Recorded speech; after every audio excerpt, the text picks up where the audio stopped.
a la profesora Julia Barriera. Dear colleagues, I'm really happy to introduce the results of our international sociological research that was named and that was dedicated to the theme of global mental shift.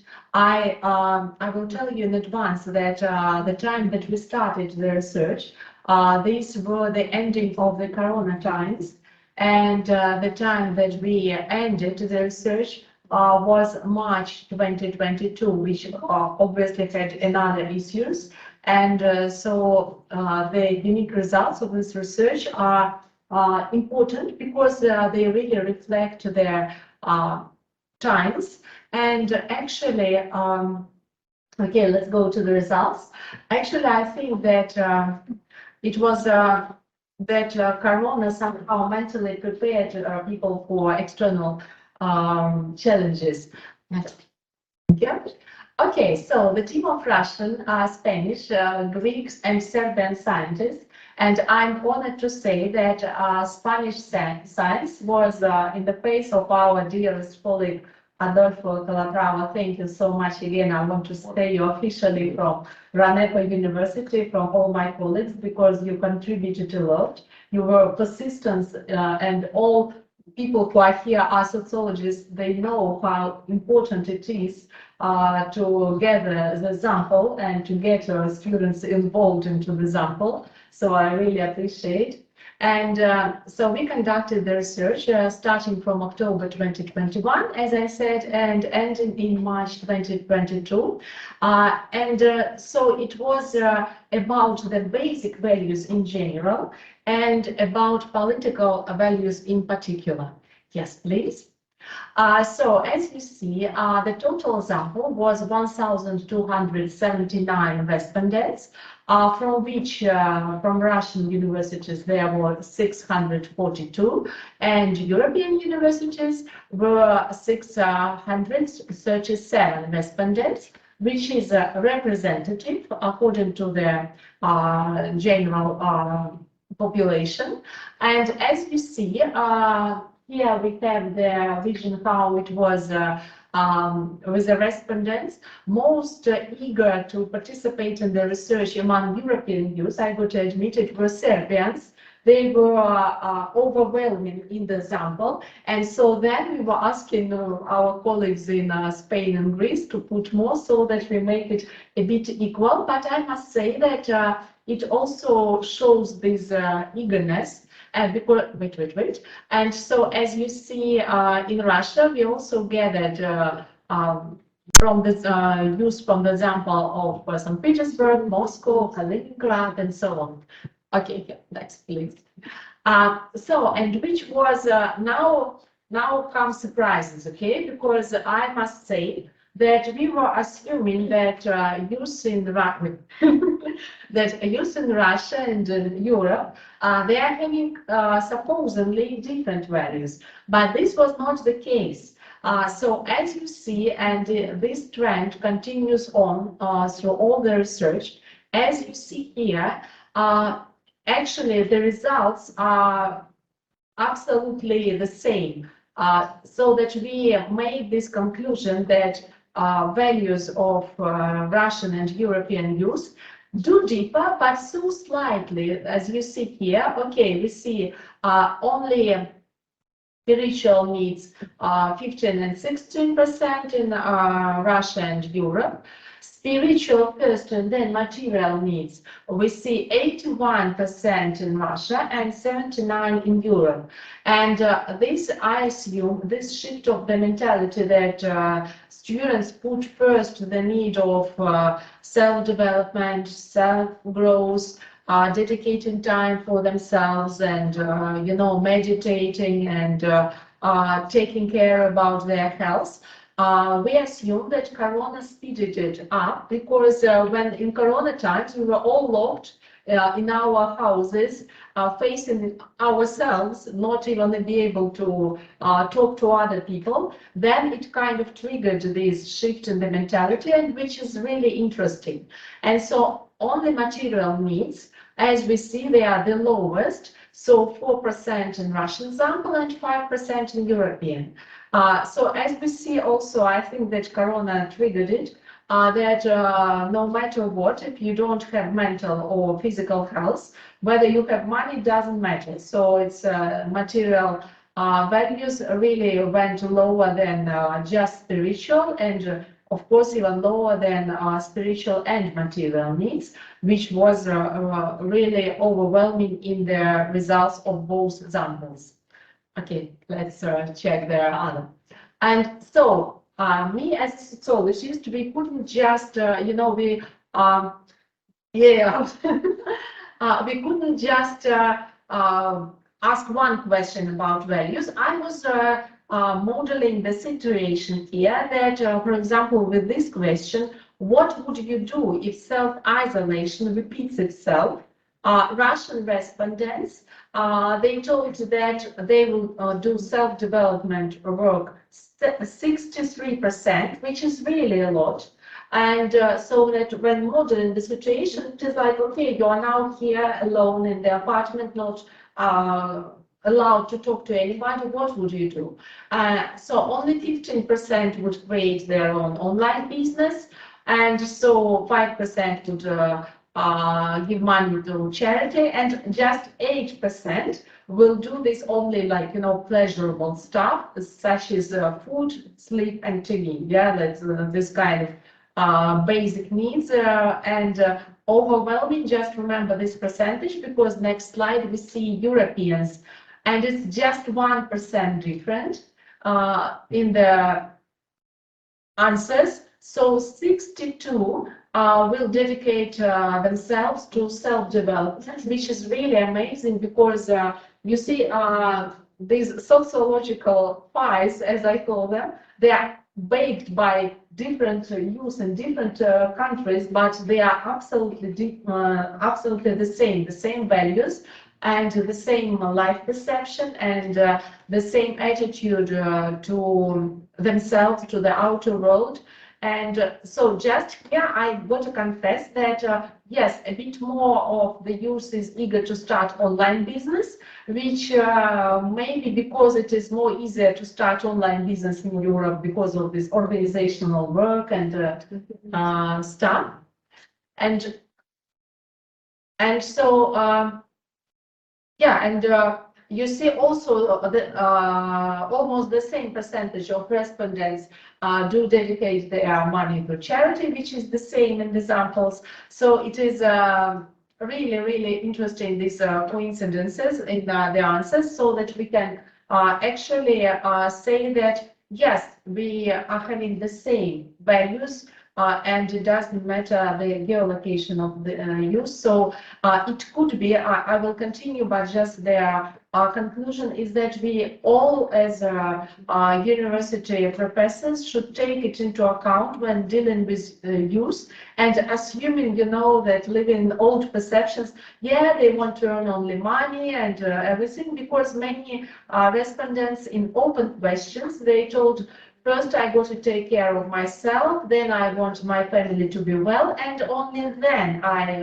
want to have money. And actually, family values is on a high rank, which we also were very surprised. More than 50% of respondents, both in Russia and in Europe, considered family values and having their families as the high value. And this was also for us nicely surprisingly, because we were assuming that family as a value itself, as a social institute, does not has this importance in the minds of youth, but it does. So that was our wrong assumptions, and that's what we actually are very happy to announce. Thank you. So, okay, and these are Russian youth priorities about their kind of relationships with government. So you see that 27% appreciate and would like government not to interfere into the private life. So 44% of Russian youth vote for socially fair society, and also priorities that 56% would like to have enough money for their living and government somehow support, and freedom of creation and choosing the place of living is 65%, which is, as a sociologist, I got to also admit that this percentage that was estimated by us, after that, in the political conflict, declared that youth started moving away from the country, especially because they needed this freedom of creation. So they started choosing the place of living by themselves, which actually are reflected in migration of youth to another countries, such as Georgia, Armenia, and European countries, and so on. Let's see what priorities has European youth. So also 30% doesn't want governmental interference into the private life. Also 60, the most percentage is that 68% want freedom of creation and choosing a place where to live, which is also the same and the samely appreciated. And also 48%, 49% voted for socially fair society, and maybe that is why the socialistic ideas are so popular here in Spain, because this socially fair society somehow inclines of government playing fair game with the citizens. Yes, this is also the important question that we asked both Europeans and Russians, and it was really for us the times that the research was conducted. It was in between Corona and the conflict in Ukraine. So, but still, you see the results. Almost 40% of European students will go to open manifestation to declare their opinion, their different opinion to the government, and only 11% of Russian students are eager to do that. Yeah, this is what we got to declare, and this is how it is. We can discuss it later on, because I'm really eager, and actually that is why I'm here, so that we discuss it openly, because it's really interesting and somehow revealing. Yes, let's go further. So again, me as a sociologist and my colleagues as well, Inna Vitrenko and Valeria Vasilyeva, we always project the situation so that we put the respondent, imagine. So we are creating the possibility of a situation, and then we ask out of this situation. So the next question was, imagine that you have achieved success and financial well-being, and would you agree for differentiated taxation for the sake of general social equality and the well-being of the country? This was an important question, because when people are already rich and they don't need extra help, then if they are eager to be the part of this differentiations, taxation or not, because when you are poor, then of course you are in. And it's also the different question when you are searching, if you are eager to share. So yes, answered 75% of Europeans and 61% of Russian. And no, as you see, 25% of Europeans and 39% of Russian youth. I would explain it that in Europe, you guys don't have this differentiation of salaries that we have in Russia, and that is why you are more eager to share, because you have this relatively small differences in salaries. So that is one. Okay, next slide. Thank you.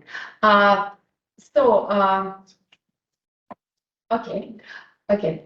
So, and I was trying, to put all the results of the research. Let's just see. Okay, the equality of all citizens before the law. You see the majority of Russians and Europeans. Next slide, please. And okay, then maybe I will send then the presentation to those who are interested in the results, so that you can read it not in this high tempo space. Next question was, if there is a conflict of interest between you and the state, what would you do? And so you see the results of Russians and Europeans, which is also this potential eagerness to do something if there is a conflict. It is also very important, this potential behavior in case there is a conflict between the state and the citizen, especially young citizen. Okay, next slide.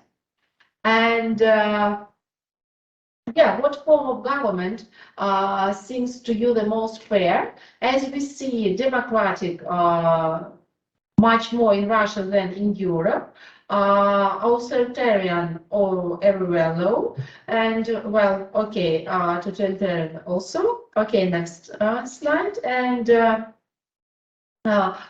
they are mostly appreciated values among Russian and European youth. Okay, Russian 5 and European 5. That is, as you see, equality of all citizens, and so you see here this percentage. And okay, next slide, please. Yes, and also interesting results, especially maybe to Adolfo, that Russian respondents choose liberalism as their desired and most preferred political doctrine or ideology, you can say. It's 49%, and majority of Europeans voted for socialism, that is 42%. It's like the most in the sample. All the other answers were like spread. Okay, muchas gracias. That's our team.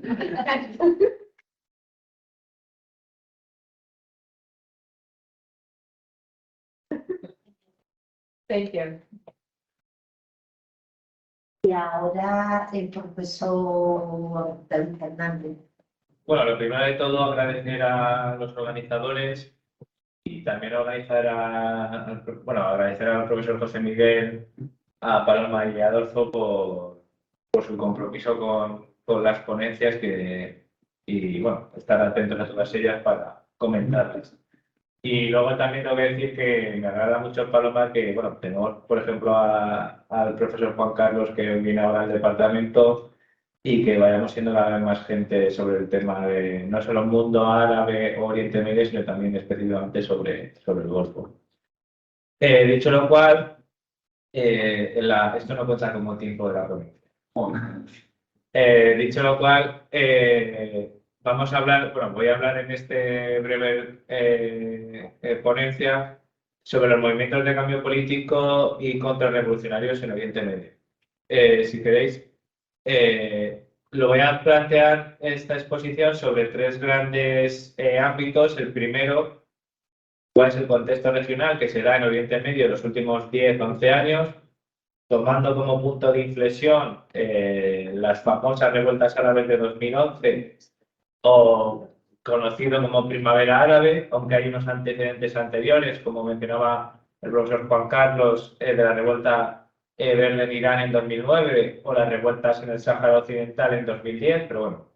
Luego hablaré de los movimientos de cambio político, y ahí va a haber dos dimensiones: movimientos de ámbito interno o social, en la que tenemos distintas corrientes transversales dentro de distintas sociedades de la región que buscan un cambio del régimen político, y un ámbito de dimensión estatal en la que tenemos distintos países, regímenes que plantean un nuevo orden statu quo regional. Y luego tenemos movimientos contrarrevolucionarios, una dimensión interna, doméstica, social, en la que van a tener distintos actores que empujan por contener esa corriente de cambio, de protesta, y tenemos luego una dimensión estatal, que son todos aquellos regímenes, estados, que empujan también por contener, mantener, preservar un cierto statu quo. En este sentido, el primer punto en el contexto regional, como decíamos anteriormente, las revueltas árabes representan un punto de inflexión para la región de Oriente Medio. Representan un punto de inflexión primero porque son unas protestas de carácter transversal y transnacional. Es cierto que había habido antecedentes en la región de Oriente Medio de unas protestas o una ola de protestas que se repitieran en distintas partes de la región, como ocurrió, por ejemplo, en la década de los 80. Sin embargo, estas protestas se caracterizaron, como digo, por esa transversalidad, porque afectaban o implicaban a distintas capas de la sociedad, por su transnacionalidad, tanto en cuanto se replicaron en distintos focos, y además lo han hecho no solo, aunque pongamos el foco en 2011, sino también en 2019 o en 2020. Son unas revueltas que tienen tanto una agenda económica y social, de reclamaciones de mejora de sus condiciones materiales, de desempleo, desigualdad, pero también una agenda política, de insatisfacción con los regímenes establecidos. Y luego también son revueltas que hablan de problemas estructurales que hay en la región, de esa ruptura del contrato social que existía entre estas sociedades y sus regímenes. Y luego el impacto internacional, que es, acogiendo un concepto que utiliza Eduard Soler, que me gusta mucho, que es el de alianzas líquidas. Esa ruptura del orden regional provoca que las alianzas entre los actores estatales y no estatales de la región, pero también entre potencias extranjeras presentes en la región, sean mucho más volátiles a lo largo de estos últimos años. La siguiente diapositiva sobre cambio político. Como decía anteriormente, para ser prácticos, lo podemos dividir en dos grandes dimensiones. Una dimensión social, interna, doméstica, que hablamos de todos aquellos actores internos en muchos de los países de Oriente Medio que empujan por un cambio de régimen. A partir de esa ruptura del contrato, del acuerdo social, del contrato social, existen unos elementos clave. Existe una percepción dentro de estas sociedades de que elementos como la desigualdad, la falta de oportunidades, la corrupción, son problemas que los regímenes actuales son incapaces de atender. O si lo hacen es a través de una técnica o de una solución como es la represión. Y luego tenemos esos movimientos que empujan bajo principios como participación política, como mejora de condiciones materiales, como más derechos y como más libertades. Característica de estos movimientos es que no están enormemente estructurados, no están organizados, no existe un liderazgo claro. Eso tiene un punto positivo en tanto en cuanto les ayuda, por un lado, a sortear la represión de los regímenes. En muchos casos también les ayuda a tener ese carácter transversal que hemos visto en muchos ejemplos, en Túnez, en Egipto, en Irak, en Argelia, en Sudán. Pero también presenta una debilidad y es que no existe una agenda política bien definida. Y luego tenemos una dimensión estatal, que son todos aquellos actores, sobre todo estatales, que empujan por un nuevo orden regional, que entienden que el contexto de cambio en la región, en Oriente Medio, es un contexto que favorece sus objetivos e intereses nacionales. Hablamos de países como Qatar, como Emiratos Árabes, como Turquía, como Irán, que ven en este contexto de cambio, convulsión, en grandes rasgos, una oportunidad para mejorar su posición. Y luego tenemos, en último sentido, las posiciones contrarrevolucionarias. Y ya para concluir. En este sentido tenemos, por un lado, la dimensión social, doméstica e interna, en la que tenemos distintos sectores de las sociedades de estos países que siguen defendiendo una posición inmovilista. Podemos hablar de sectores religiosos, podemos hablar de la estructura militar, podemos hablar incluso de las élites económicas de algunos países que defienden o intentan contener estas protestas. También en este contexto de cambio, de violencia, de volatilidad, existen grupos radicales, organizaciones terroristas que buscan aprovecharse de esta situación. Y además tenemos como muchos regímenes han utilizado o han intensificado el discurso sectario, el discurso de diferencia religiosa y étnica para intentar contener esos movimientos de cambio. Y luego tenemos una dimensión estatal, de nuevo, que son todos aquellos actores, regímenes políticos que defienden la pervivencia del statu quo, la pervivencia de una cierta jerarquía de las relaciones regionales, que son aquellos países, y el más referente es Arabia Saudí, por ejemplo, que defienden, que entienden una interpretación, tienen una interpretación negativa de lo que ha representado los cambios en Oriente Medio en los últimos años, que ven como una amenaza a la emergencia, auge de otro tipo de actores y que intentan de alguna forma contener estos cambios tanto en el nivel doméstico como en el nivel regional. Y con todo ello tendríamos esas dos grandes dimensiones, dimensión de cambio político y dimensión contrarrevolucionaria, tanto tensiones que se dan en el nivel doméstico interno de cada país como también en el nivel regional. Y por mi parte ya sería todo.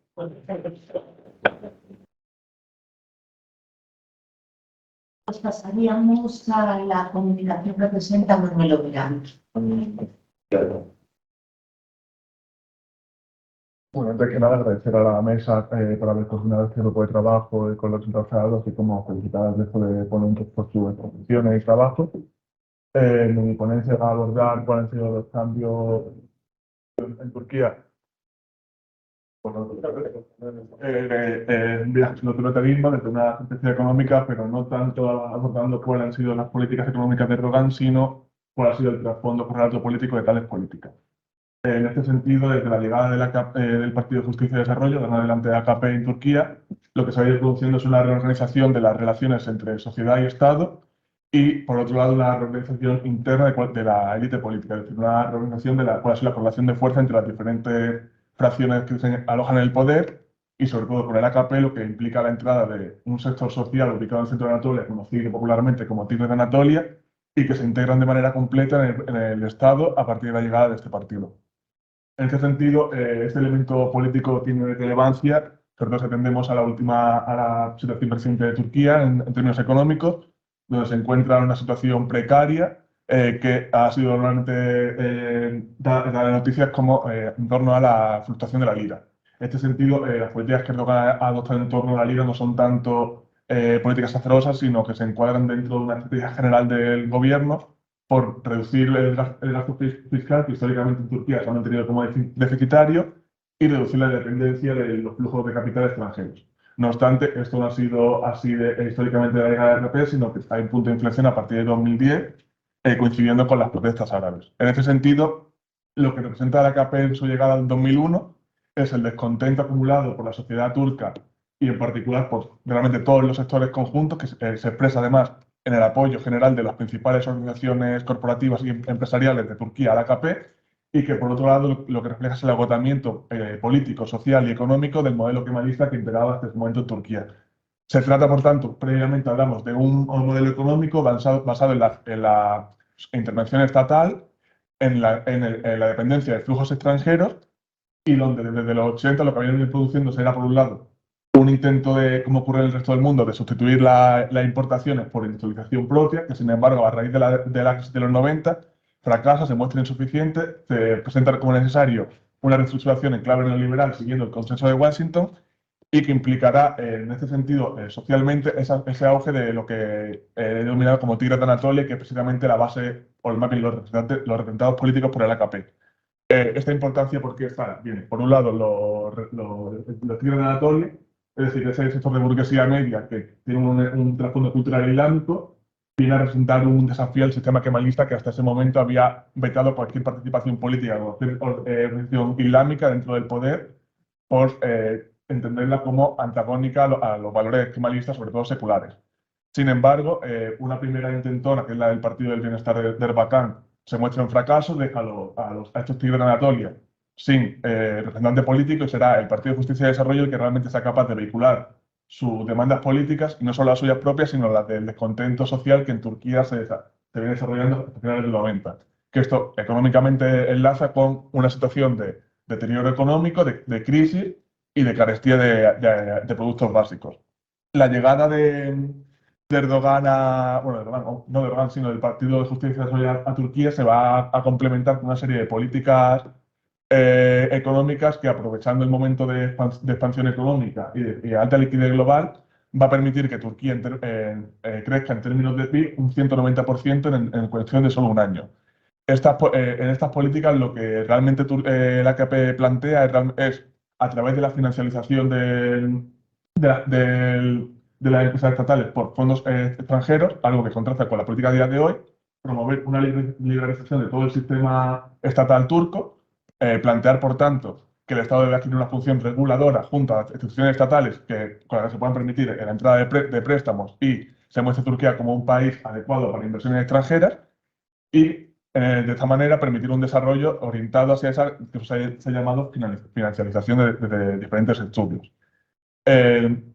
Estos logros en un principio se enmarcan dentro de la estrategia de Turquía de promover la paz, una estabilidad regional que efectivamente permita un comercio regional estable, que asegure que la tasa de ganancia que Turquía obtiene por inversiones externas, así como por sus propias inversiones a nivel internacional, permita un desarrollo estable a nivel económico, que sin embargo van a chocar con la crisis de 2007, que muestra realmente un agotamiento de todo el sistema, de toda la estructura económica internacional, y a la que van a proseguir diferentes cambios a nivel políticos, sobre todo en aquellos países que históricamente se han articulado en torno a Estados Unidos, que lo que demuestran es una caducidad o un agotamiento de las relaciones que sostenían, por un lado, el Estado y por otro lado la sociedad civil, y cómo estos se articulaban y se relacionaban. Como venía diciendo, la llegada de la AKP ya implica una reorganización del bloque político. En ese sentido, si sus medidas liberales implican una liberalización precisamente de todo el sector económico, lo que se va a expresar en términos políticos es en esa integración de esa burguesía media en el centro de Anatolia, que tiene pretensiones de expandirse internacionalmente, en otra consolidación de un capital financiero turco que se muestra competitivo respecto a empresas extranjeras y, por tanto, es capaz de aguantar la competencia de las nuevas empresas, no necesita de la protección del Estado, y puede asimismo invertir en extranjero, y el declive y la función de otro sector del capital financiero que, sin embargo, vivía de la rentabilidad que le proporcionaba el Estado. Sin embargo, los cambios que he comentado políticamente a partir de 2011 lo que muestran es que la estructura regional ya no es estable, no se puede confiar en inversiones extranjeras por la situación de crisis, tampoco se puede confiar en inversiones en otros países por la inestabilidad que estos atraviesan, pero asimismo, como ha comentado el compañero de la anterior ponencia, la situación de desorden regional y de guerra civil en diferentes países, como son el caso de Libia, como son el caso de Siria, ofrecen a Turquía la posibilidad de extraer beneficios y consolidar su posición regional interviniendo directamente en dichos conflictos.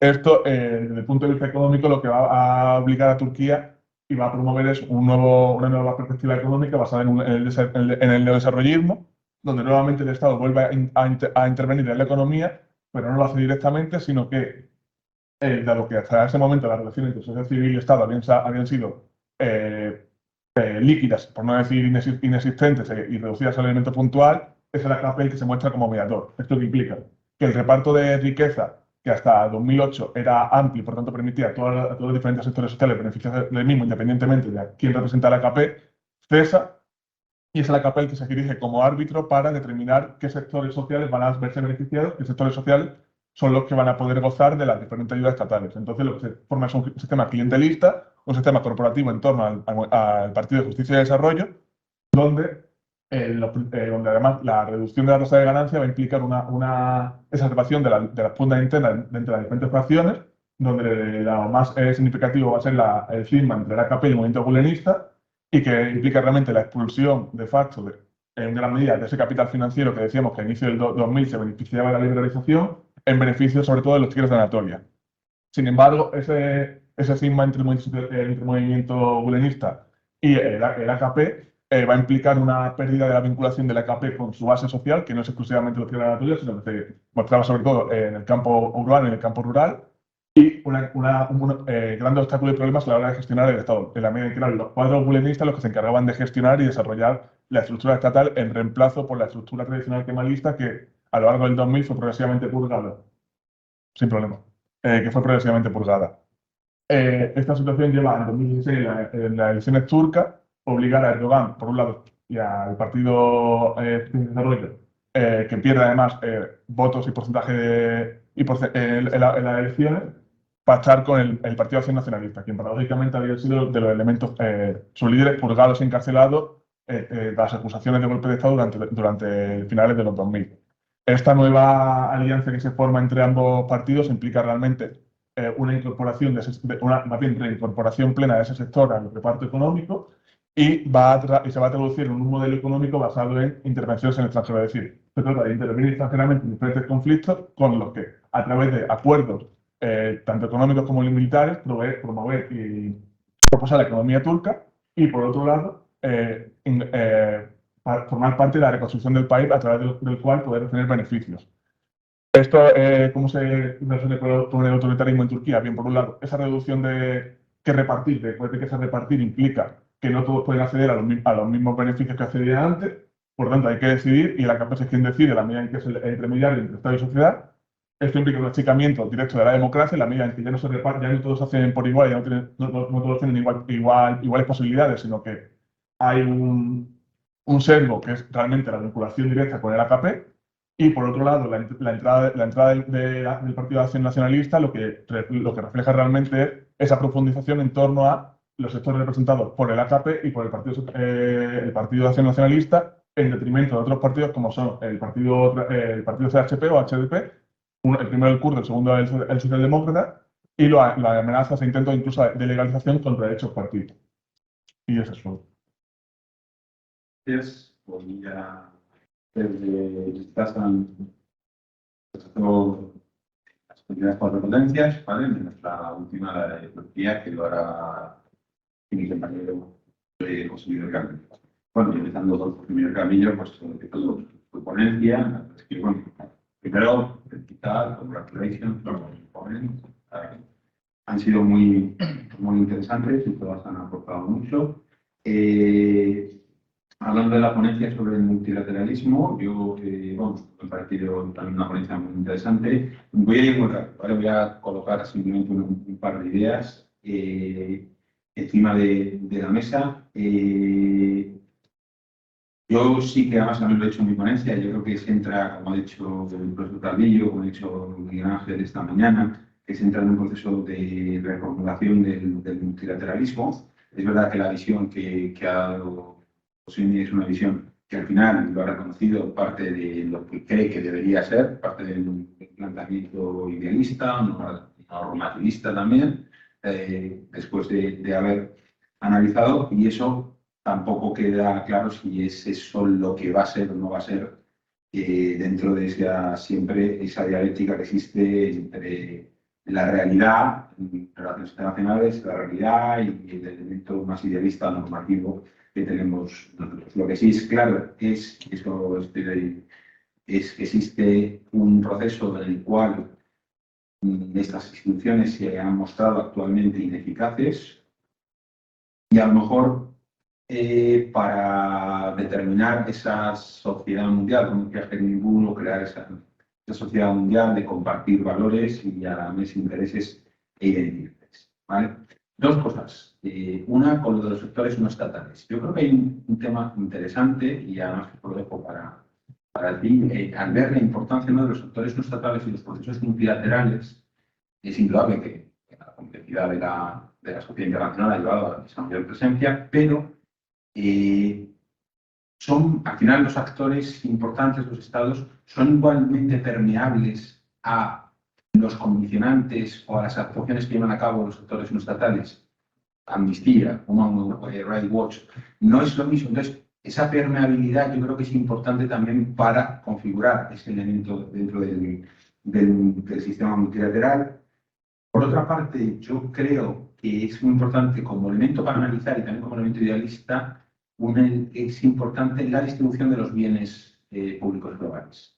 Creo que al final si hay una asignación eficiente de los bienes públicos globales a través de los sistemas multilaterales, pues también hay que tenerlo en cuenta. La tercera cosa tiene que ver con lo que ha dicho Miguel Ángel antes, y tú lo has puesto también encima de la mesa, que es ese proceso de regionalización del multilateralismo. Si eso es multilateralismo real o no es multilateralismo real, obviamente el multilateralismo prácticamente lo es, pero esa regionalización sí que, esa regionalización sí que es un elemento a muy tener en cuenta. Y por último, cogiendo la cosa en la que no estoy totalmente de acuerdo, pero bueno, cogiendo el esquema del dilema de Roderick y quitando la democracia global, por poniendo ahí, o sea, enfocando no solo en los individuos, sino también en los grupos no estatales, creo que tenemos eso encima de la mesa, que cuando hay una hiperglobalización, si no es regional, y cuando esto hay un mayor peso de los actores estatales, el Estado-Nación se resiente. Y claro, no es igual de permeable unos Estados-naciones que otros, y la resistencia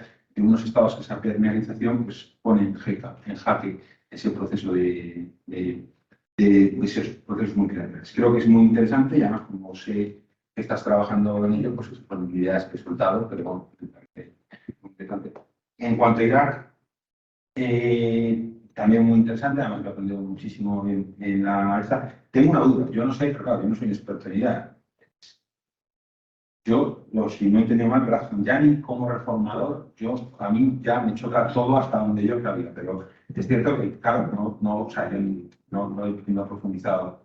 Yo siempre lo he visto como una persona pragmática, conservadora y que reformadora si toca y que era, porque vamos, que era reformadora si toca, no toca. Yo creo que es muy interesante además todo el análisis que has hecho a partir de los presidentes. Yo creo que sí que se habría, pero claro, a lo mejor es más no sé el acceso a las fuentes iraníes, lo fácil lo difícil que es, pero sí que esa ruptura creo que es muy interesante para ver esa ruptura entre la política y la sociedad y, por tanto, a qué intereses están representando los dirigentes y las élites. Y obviamente yo creo que además ese papel de los clérigos, de la clase, creo que es fundamental para entender el Irán. Y yo además, bueno, ya no sé si creo o espero que verdaderamente todo este movimiento actual lleva a cabo un cambio de régimen y no un empaño de sangre, pero y nada más, esta teoría entonces de Khomeini, el Wilayat al-Faqih, bueno, la teoría está de extender el poder, esto es una pregunta, porque no sé, esto se está poniendo encima de la mesa, volver un poco a esa teoría inicial del chiismo, es decir, no, cuando el líder espiritual se va a quedar solo en lo teológico, va a perder poder respecto al presidente, o esto no va a ser así, y no sé si contesta ahora o después lo que diga. ¿Cómo queda la cosa? Eso es y sobre todo también el nuevo presidente, porque el nuevo presidente yo sí, no es tan reformista, es más conservador. Bueno, de entrada podría, o sea, es una persona que ha estado al mando, lo estaba mirando, no está al mando de la represión. Entonces me parece que well, about Julia, about this presentation, I have to say congratulations, of course, because I was a member. Well, I don't know if you're a member of the research team, but I did some job. Yeah, I mean, you are a member. Yeah, I know I actually, but I didn't do the presentation. Just asked the students to collaborate, and I hope to collaborate and to explore these findings, these results. But I have some questions, some remarks. First, I don't know if we can talk about the comparison or the difference between European and Russia, because European now is like Serbia, Greece, and Spain. I don't know if this is a real representation of the European values or just representation of some specific countries of the Europe that is first. But anyway, it's still very, very good findings. I mean, very remarkable, very interesting. I think that the results, the findings ending up with some kind of ideas we can have about the Russian gap that is very, very interesting, and in some way they are not very, well, in some way they are surprising or not. They are not so different than the European. Maybe this cleavage between materialist and materialist values, Russian judge is a little bit more materialist than the European, and these countries are a little bit more post-materialist, but this is still logic. may have a very logic framework. It's also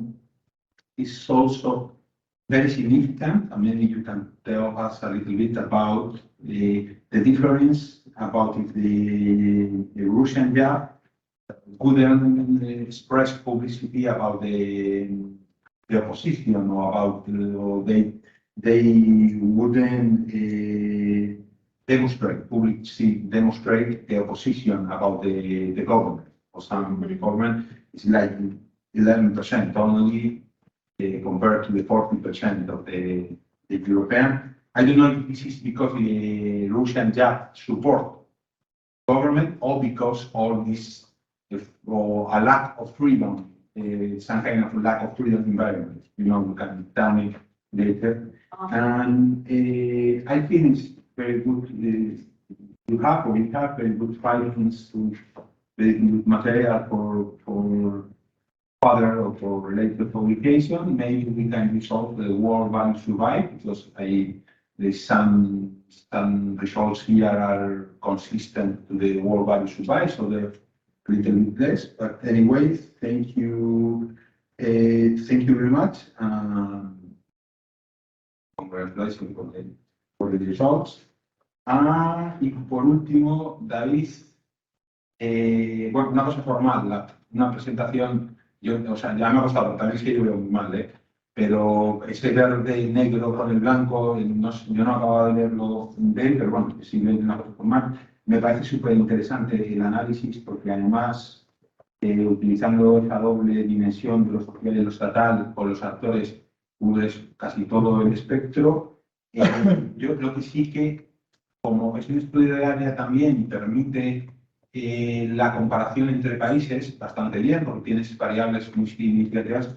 Yo sí que me diría, ya sé que no es tal y como está la presentación aquí, porque otra cosa es hablar de estas alianzas limpias o de la vertiente más regional o internacional, pero muchos elementos aquí caen sobre la política comparada y no sobre las relaciones internacionales. Entonces, si vas a hacer alguna investigación, yo creo que hay el utilizar los marcos, algunos marcos de las teorías de transición, los procesos analítico, que se ve muy bien a la hora de ver el comportamiento de los actores de manera comparada, yo creo que te serviría bastante, más que unos enfoques estructurales, pero en cualquier caso está muy, no, para mí me interesa mucho. Pues por mi parte nada más. Vale, yo por último voy a comentar la ponencia de Manuel. Bueno, lo primero, yo creo que es agradecer que, bueno, que en este tipo de congresos participen, ¿no? Alumnos, estudiantes, ¿no? Que estén en pleno proceso de investigación, de primera investigación seria, como es la tesis doctoral, ¿no? El caso de Juan Carlos, la más avanzada, el caso también de Fabio, si no me equivoco, y el caso también de Manuel, ¿no? Entonces, estos congresos creo que son muy importantes en nuestro proceso formativo como investigadores, ¿no? Futuros, porque recibís este feedback que es, pues bueno, yo creo enriquecedor en todo este proceso, ¿no? Yo, bueno, ya centrándome en el tema de Manuel, nada, agradecer tu ponencia. Yo,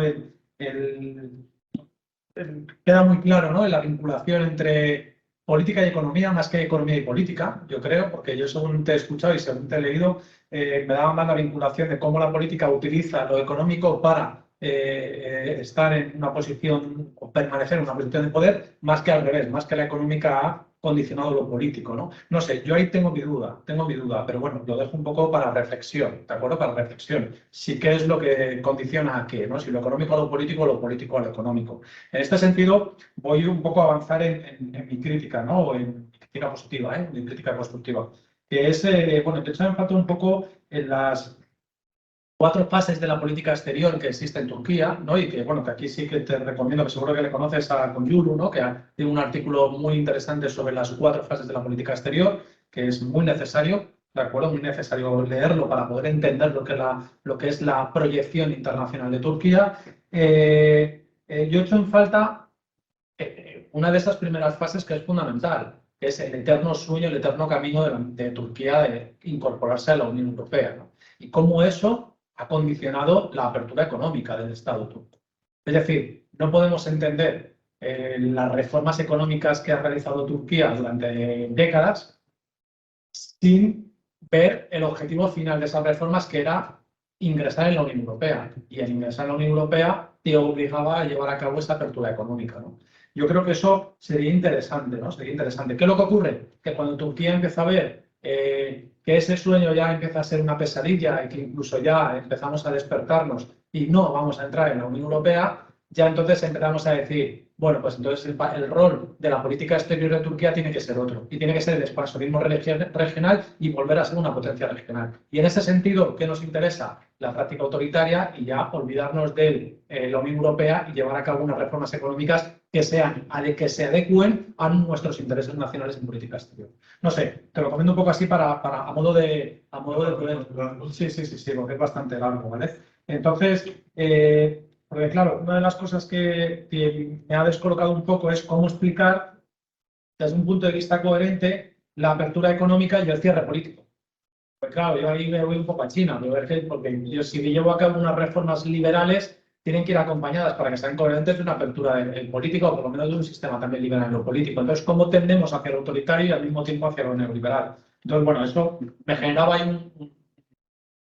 ahí tal. Pero por lo demás, muy bien, creo que muy bien enfocado el trabajo y nada, por mi parte nada más. Si comentamos algo de los comentarios. Sí, vamos a ver. Sí. Yo creo que sí, que Vale. cualquiera que quiera hacer un comentario, para eso estamos, y para Vale. llevarte conjuntamente, por supuesto. Vale, no, pues muchas gracias por los comentarios. Sí, bueno, yo más que idealista no lo hacía desde el punto de vista idealista barra utópico. De hecho, la ponencia del Congreso es utopía o realidad, o algo así, utopía o no sé qué, no me acuerdo muy bien. ¿Vale? No lo veo tanto desde ese punto de vista idealista, sino desde el punto de vista de la legitimidad. O sea, al final, si queremos que un sistema sea legítimo, tiene que haber una conexión y una coherencia entre de dónde emanan las normas y a quién se le va a ejecutar esas normas. Y si eso no es coherente, perdemos legitimidad del sistema. O sea, no lo veo tanto, sé que es muy difícil porque además son los estados los que tienen que decidir que rompen las reglas en las cuales un sistema beneficia a los estados. Pero si queremos dotar de legitimidad al sistema, tenemos que pasar por ese filtro. Y tenemos ejemplos reales que se han producido. La gestión de la pandemia COVID. Hace un mes, el secretario general de Naciones Unidas, Antonio Guterres, apostó por lo que él denomina un multilateralismo en red, un multilateralismo a la carta. Es decir, la pandemia, ¿qué es lo que se ha hecho? Cuando ha habido que adoptar soluciones globales, se ha reunido a no solamente los estados, a los estados, a las farmacéuticas, a los científicos, a empresas del transporte, a miembros de la sociedad civil, para en red tomar decisiones de gente que es experta en la materia. Y esas decisiones ha condicionado a toda la sociedad internacional. Entonces, yo creo que no es tanto idealista como sí ganar coherencia, ¿no? Entonces, bueno, simplemente quería comentar esto. Y ya está, y por demás, Con muchas gracias, doctor Calvillo. No sé si alguien más. Yo creo que la respuesta. Sí. Bueno, básicamente la referencia de Milagros aquí me ha preguntado. Es que es una figura que se inventa Khomeini porque si muy a mí el pueblo de Timán, luego de Madrid, pero como califa, pues, y el último decidió voluntariamente desaparecer hasta que no se lo pida y prueba a tierra. Y Khomeini, literalmente, lo que pretende es, en ausencia de esa figura, que el líder supremo sea el que elija los parlamentos sociales y ideológicos de este caso de los países. Y lo que de hecho reclaman los reformistas clericales iraníes es esa vuelta a la figura idealista de al-Faqih, de guía espiritual de los iraníes y no de político. ¿Qué conseguirán? ¿Eh? ¿Lo conseguirán? No sé. You want to say something?